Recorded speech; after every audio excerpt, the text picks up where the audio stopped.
देखो जी chapter 6 lines and angles क्या कह रहा है question, if two parallel lines are intersected by a transversal. दो पैरेलल लाइंस हैं, दो पैरेलल लाइंस है, क्या नाम दे दूं, ए बी सी डी दे दूं, ए बी और सी। इसको एक ट्रांसवर्सल इंटरसेक्ट कर रहा है, इसका नाम दे देते हैं ई एफ जी एच। ठीक है, वो कह रहा है if two parallel lines are intersected by transversal, comma तक क्वेश्चन ये बन गया। ठीक है, तो गिवन क्या लिख सकता हूँ, गिवन क्या है मेरे को बताओ, गिवन क्या है, A B parallel to C D and ये भी लिख सकते हैं, या टी लिख लो, टी इज ए ट्रांसवर्सल, मतलब ये लाइन की पूरी क्या है, ट्रांसवर्सल। टू प्रूफ, अब पढ़ के बताओ क्या प्रूफ करना है। कह रहा है show that bisectors of any corresponding angles, corresponding angles कहाँ मिलते हैं, यहाँ मिलते हैं। इसके जो बाइसेक्टर्स हैं, सपोज इसका नाम दे दिया m और इसका नाम दे दिया n। ठीक है, बाइसेक्टर है तो मैं ये लिख सकता हूँ angle 1 equal to angle 2, b equal to 4 लिख सकता हूँ ना।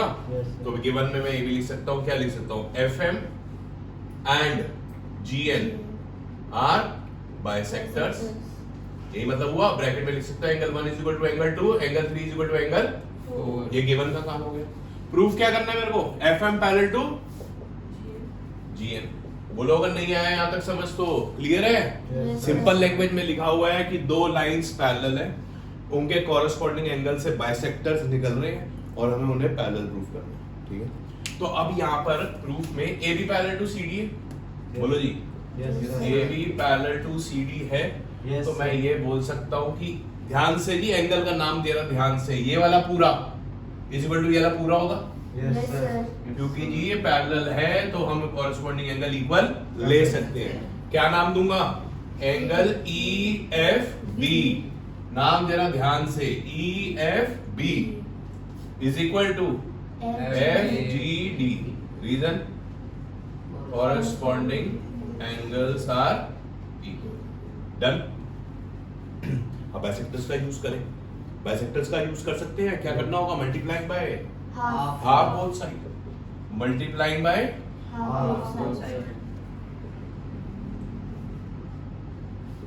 Half angle E F B is equal to half angle F G D.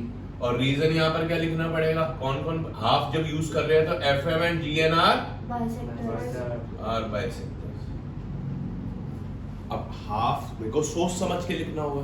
देखो अगर ये प्रूफ करना है पैरेलल, ये प्रूफ करना है पैरेलल, प्रूफ करना है ना, तो अगर मैं किसी तरह 1 इज इक्वल टू 3 इक्वल कर दूं, क्या कर दूं, 1 is equal to 3 इक्वल कर दूं, तो मैं लिख सकता हूं but these are corresponding angles made by the line FM and GN, लिख सकता हूं। So FM parallel to GN हो जाएगा।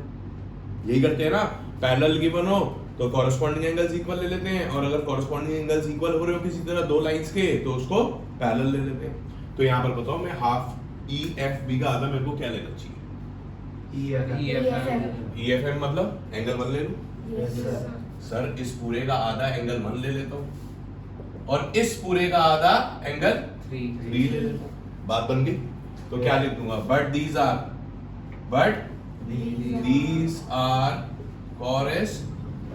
corresponding angles made by the lines, बोलो made by the lines कौन से, FM and GN, FM and GN। ठीक है, FM and GN। सो मैं लिख सकता हूं जी FM हो गया पैरेलल टू GN। क्या रीजन लिखवाया था, by converse of corresponding axiom, AXI। समझ में आई। एक पहले क्वेश्चन कह रहा था हमने, जो लाइंस एंड एंगल्स का क्या था एग्जांपल था, उसमें क्या गिवन था, उसमें ये पैरेलल गिवन होते थे और हमें AB और CD प्रूफ करना। यहाँ पर क्वेश्चन कर दिया उल्टा, यहाँ पर क्या गिवन है, हमें लाइंस पैरेलल है और बाइसेक्टर्स को पैरेलल प्रूफ करना है। जब ये लाइंस पैरेलल है तो कॉरेस्पॉन्डिंग एंगल ले लो, ये पूरा इज इक्वल टू ये पूरा। बाइसेक्टर ये मैंने तो हाफ कर दिया, हाफ में हमने सोच समझ के इसका 1 ले लिया, इसका 3 ले लिया। But these are corresponding angles made by the lines FM and GN।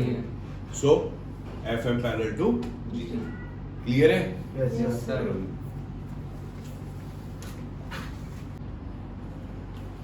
देखो जी क्या कह रहा है, prove that, next question, prove that the bisectors of a pair of, कौन से एंगल, ऑल्टरनेट एंगल्स के बाइसेक्टर हैं, हमें उसे क्या प्रूव करना है इस बार, पैरेलल प्रूव करना है।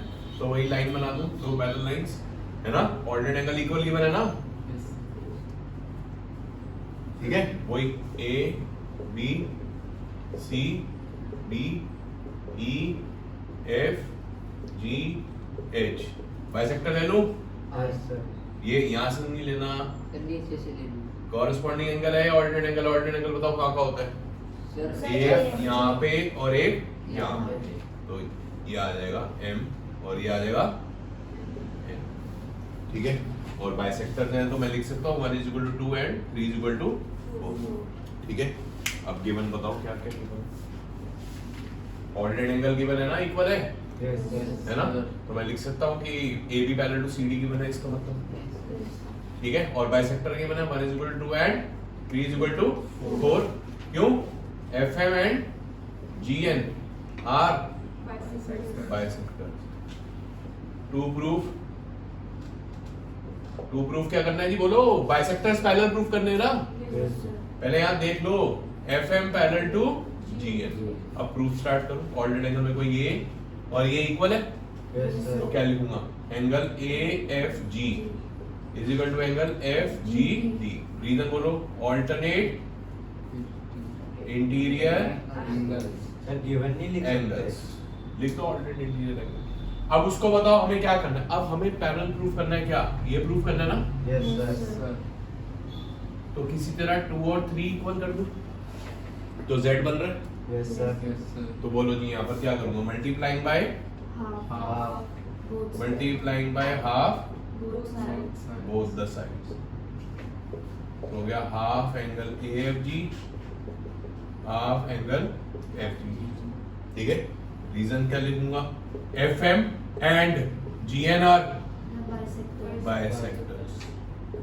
इसका आधा क्या लिख दूं, 2, उसका आधा क्या लिख दूं, 3, है ना।